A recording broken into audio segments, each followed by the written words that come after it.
Let's get to over Mr. Jalen Collins. Jalen, can you hear us, my man? Blake, I can hear you. You can hear me? Awesome, man. Awesome. We got you. We got you. All good. See, we have a lot of people who are pumped up. Blaine Smith says pumped up about Jalen Collins. I love it. You know, everybody, all the LSU fans are glad that you're here, my friend. I love it. I love my LSU faithful, man. Love that purple and gold. Appreciate y'all. Absolutely. Jalen, look, I've had a lot of people that asked me to bring you on the show, and I saw one of your videos this past week, and a lot of LSU fans had a lot of questions. And look, I'm going to give you the floor, just because it's something that's interesting to me. I was never in that locker room. Right. Okay, right. Coach Les Miles, when you're going into the draft, had some very interesting things to say when you told him that. Can you kind of tell the fans what happened there through your eyes and what the facts were? Because it wasn't just you, Jalen. To give a little preface, other guys like Anthony the Freak Johnson, Ricky Jean Francois, who we know well, came out and said the same. So bring us through that when you told Les Miles about you going into the NFL draft. Okay, so after I finished up my last game, the Music City Bowl in 14, was talking with a few of the teammates, Quan and Daniil, because it came out the same year. And, just, wanted to talk to Coach Miles and see what he thought and, ultimately made a decision myself. But when I reached out to him and texted him and let him know that I had talked to my family, we made the decision, and, this was what I was going to do. I guess his response really wasn't what I thought it would be. And it kind of shocked me. And it's still, to this day, kind of like, doesn't really sit well with me because that's, my coach, and, I went to school, played for him, and, he went out of his way to give me an opportunity. But, in that situation, you definitely hope for your head coach to support you. Jalen, and that's very interesting. And I saw the text, and it was, look, I've met Les a couple of times, like Brandon Taylor and Jaron, who I played, football with, and he would come to the school, and he was always just so quirky in how he said things. And in the text, he said, this is going to be costly. Like, costly to who? I mean, that's the question that I have, because there's two lenses that I could see it through. Costly in the sense of like, hey, man, you're a great player. We love you. We want you on our team. But it kind of came off that he was saying, hey, man, this is going to be costly for you. Is that how you saw that? I guess initially I was kind of confused because I, like you said, I wasn't really sure what he meant. And, I wouldn't, initially think that he'd go out of his way to, I guess, kind of hurt one of his former players. But, on our podcast, me and a buddy of mine, Darren Bates, played for Auburn. Right. I kind of told the story, for the first time, actually, to the public, because, it's, not really everybody's business. But so, I mean, at the time, I didn't think that. But, as things progressed and as the situation went on, I don't want to say that he went out of his way to do that. But in a way, it seems like that's what happened because, I just don't see why a school would go out of their way to put out a negative article about, one of their former players when the situation wasn't, like that. I got to get to this because Devin Snow from Hold the Mayo says, Jalen, did you eat your red beans today? If not, you're punished. Hashtag Ask Jalen. That's why I wasn't giggling at you. I saw the comment. I couldn't really help myself, right? So Devin Snow said that. Did you eat your red beans today, though, Jalen? No, I did not have my red beans today, Devin. Only reason is this winter storm. It's 9 degrees outside. That's why. Tell them why. We got about 5 inches out here in Mississippi, and that is not normal. And you're at Olive Branch, so you're back in Mississippi, Jalen? Yeah, through all the quarantine and stuff. I was with the XFL last year, and that shut down, so I've been here since. Gotcha. I'm going to ask you a couple questions about that in just a second. Jalen, we have a couple questions in here for you. Mm-hmm. Barrett Granger says, hashtag Ask Jalen, what's your favorite memory as a Tiger? That's kind of tough. I've got, some great memories that I have, my freshman year going to the national championship. I will say we shouldn't have been playing Alabama. I don't care what anybody says. Preach. The BCS, how they did it back then, that was messed up. But I mean, there's literally so many memories. Winning that last home game. I mean, our last regular season game, my last year. Catching that interception to close the game. I mean, playing that Ole Miss game when they were ranked, I think number 3, and we beat them on the field. That was, unbelievable, like no other. I mean, there's just so many memories. It's hard to beat. Yeah, and sometimes, Jalen, there's, like you mentioned, when you have so many memories, to pick out the one, it's always tough. This was actually my question, but Chase asked inside the chat. He says, "Ask Jalen, who is the best wide receiver that you ever faced off against, either LSU or in the NFL?" I guess I'll do both. Well, I was at school. I think the best receiver that I played, I would have to give it to Amari Cooper when we played them. My last year at home, Bama. He was a good receiver. We had a good game against them. It went down to the wire. They ended up winning, but definitely a great receiver right there. And then in the league, I mean, I played against so many guys, but I mean, I still have to say Julio Jones. I saw him more than I saw anybody. Practice. Right. So definitely Julio. I mean, it's hard to beat, and those are 2 Alabama guys for sure. Well, and that's what I was going to ask you about, Julio. When you have transcendent players, Jalen, is there just something different about those guys, or is it the work that they put in that you've seen, whether it be LSU or the NFL, that just makes them different? Is it the work ethic, or they just maybe a little bit of both?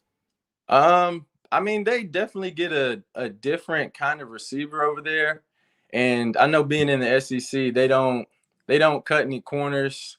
And they definitely don't slack off on the work that they need to put in.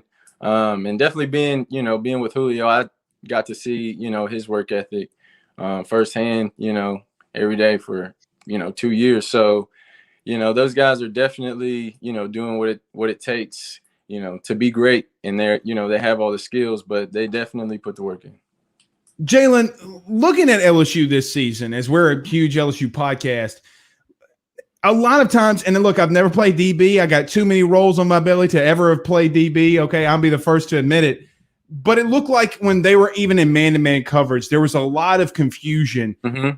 As a guy that's played that position a lot and faced off against guys like Julio and Amari Cooper, is there something that you saw specifically that you were like, man, this is just out of hand? What did you see through your lens from the DB room from LSU last year? I guess I would say for me, I just felt like a lot of those guys, excuse me, a lot of those guys just didn't have a lot of experience. And then it being the type of year that it was with, Corona going around and having to switch up how they train, and also not having the same amount of time to get all those reps, like you said before, and, having guys opt out and just not being able to learn from guys that were, upperclassmen and had been in those, game situations and had all those experience. I mean, it was just tough, and they had to kind of learn on the fly as to where, you don't really get put out there until you're ready, or the coach feels like you're ready. And this year they were just, I mean, they didn't really have an option.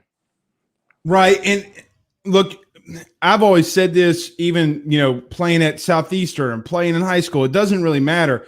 The spring, to me, Jalen, the reps are always, having reps is always a big thing. The more that you can take reps, the more you'll get better. And I feel that when this team gets more reps and they have more talent, like Derek Stingley Jr., Elias Ricks, that are all coming back, that they'll be able to be better. What do you see from LSU? Now, they kind of went out of their comfort zone a little bit and hired Durante Jones from the Minnesota Vikings. Not on a lot of people's radar, but a lot of people like the energy that he's bringing into that building. What do you think this defense will look like next year for LSU? I did like the hire. I did too. Something different. Definitely for those guys, it's going to bring a new type of energy, like you said. But building off of last year, I feel like those guys definitely have what it takes. They just didn't have, the number of reps. And I definitely seen, towards the end of the year, you've seen it too. Those guys making plays out there, catching pick six, and playing the type of ball that LSU DBs play. And I'm definitely excited to see what those guys are going to come out, because coming off a national championship and then having a year like that, like I'm sure that is, in the back of those guys' heads, like, hey, they think we're, scrubs out here, and I know that is not the case. So I'm definitely excited to see that.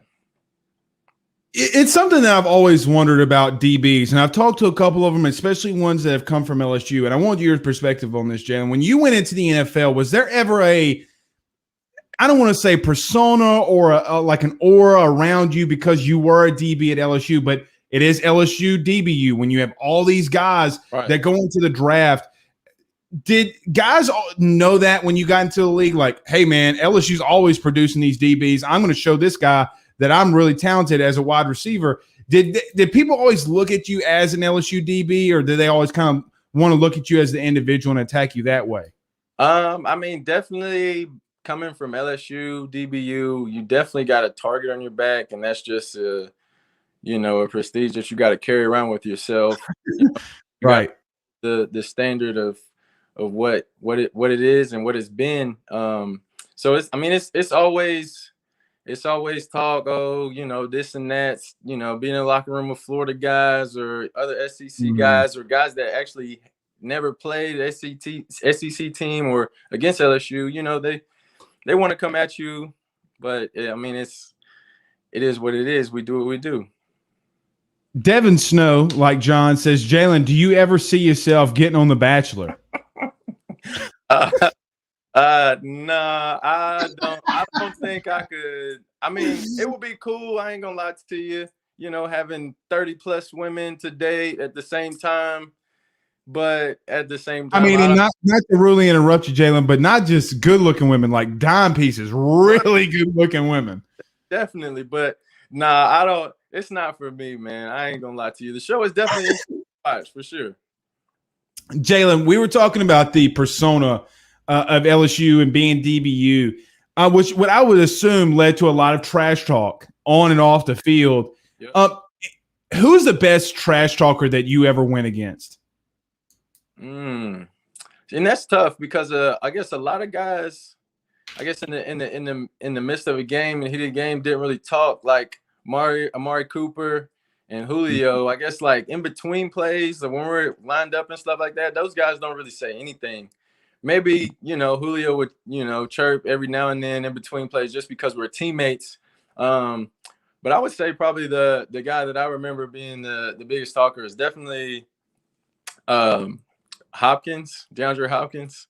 Played him preseason game. And I was a rookie, so it was the last preseason game. And I definitely remember him talking a mouthful. And then I guess coming up behind him would probably be Kelvin Benjamin.